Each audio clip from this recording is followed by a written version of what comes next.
matrice du manager situationnel. Le manager peut être soit orienté tâche, procédure, processus, ou bien il peut être orienté vers l'humain, l'assistanat, le coaching, l'accompagnement. Dans ce cas, nous avons deux axes, donc nous avons quatre éléments. Il peut être, premier case, peu directif, peu de soutien, ou bien il peut être trop directif, peu de soutien, ou bien il peut être trop directif, trop de soutien, et à la fin, il peut être peu directif, trop de soutien. Et on va voir qu'il peut adopter chaque style tenant compte du niveau de compétence, du niveau de motivation de son collaborateur. Dans la prochaine séquence, on va rentrer en détail au niveau de chaque élément pour voir, avec des exemples un peu pratiques, comment le manager peut adopter tel style pour tel niveau de développement de son collaborateur. Premier élément, le manager adopte le style trop directif, peu de soutien. Pour qui? Pour un collaborateur débutant enthousiaste. Un collaborateur qui a de l'énergie, qui a de la motivation. Il vient de démarrer son poste. Il vient d'attaquer un nouveau projet. Il vient de lui donner une nouvelle fonction. Le manager a de l'énergie, a de la motivation, mais il n'a pas encore la maîtrise, n'a pas encore la compétence qu'il faut. Le manager adoptera un style directif, mais peu de soutien. Donc, il va être orienté davantage sur l'explication de la tâche, sur l'explication de la procédure, sur le comment faire.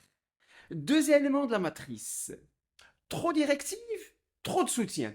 Oui, parce que le collaborateur, quand il va s'attaquer à la tâche, il va trouver des difficultés. Il va trouver une résistance. C'est normal, parce qu'il n'a pas encore la maîtrise. Sa motivation va décroître un tout petit peu. Et le manager, à ce moment-là, il faut qu'il lui donne le soutien nécessaire. Le soutien nécessaire, parce que cette démotivation provient d'un manque de maîtrise.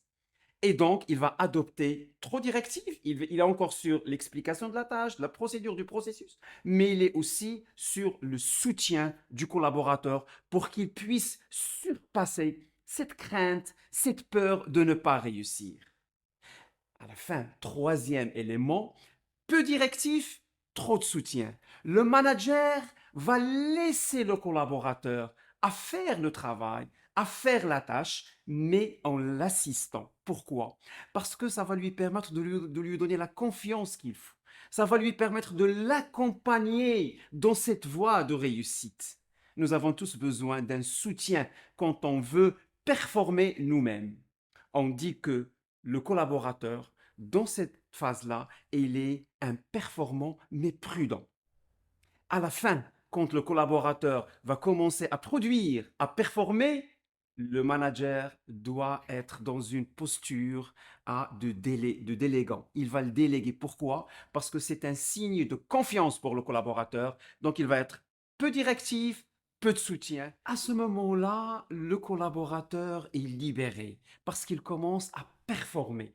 Et justement, le manager va lui déléguer la tâche, c'est parce qu'il lui donne un signe de confiance, un signe où le collaborateur est autonome et donc c'est le dernier style du manager. Un exemple concret pour illustrer cette adaptation du manager se tenant compte du degré de maturité de son collaborateur. Imagine que je suis intéressé d'apprendre à pratiquer le violon. Et je suis très motivé, je suis enthousiasmé, je suis animé. Je me suis inscrit dans un conservatoire pour apprendre à jouer le violon. Alors, le coach, au départ, il sait que je suis motivé, il sait que je suis enthousiasmé, mais je n'ai aucune connaissance. Il va être plus directif. Il va me dire, viens, voilà, je veux t'expliquer exactement comment vous devrez opérer. Ah, il faut que tu appuies sur ça, sur ça, sur ça. C'est normal, parce que je n'ai encore aucune maîtrise, mais je suis motivé. Donc, c'est le style directif pour le débutant enthousiaste. Mais une fois je vais prendre le violon et je vais commencer à jouer, je vais avoir des difficultés. Certainement des difficultés. Et à ce moment-là, il faut qu'il me remonte le moral. Il faut qu'il me soutienne. Il va me dire, moi aussi, j'étais comme vous, ben, il faut que tu te patientes, sinon je risque d'abandonner et de quitter le conservatoire. Et donc, il va adopter le style de l'assistanat, le soutien, mais il reste encore directif. Pourquoi? Parce qu'il sait que cette démotivation provient du fait que je ne maîtrise pas encore le violon. Et une fois que je vais faire les premières notes, là, il va m'encourager. Là, il va me dire, waouh, vous êtes sur la bonne voie. Il va être un coach, un accompagnateur. Et je vais commencer à produire les premières notes. Je vais regagner une petite motivation, mais je suis encore prudent.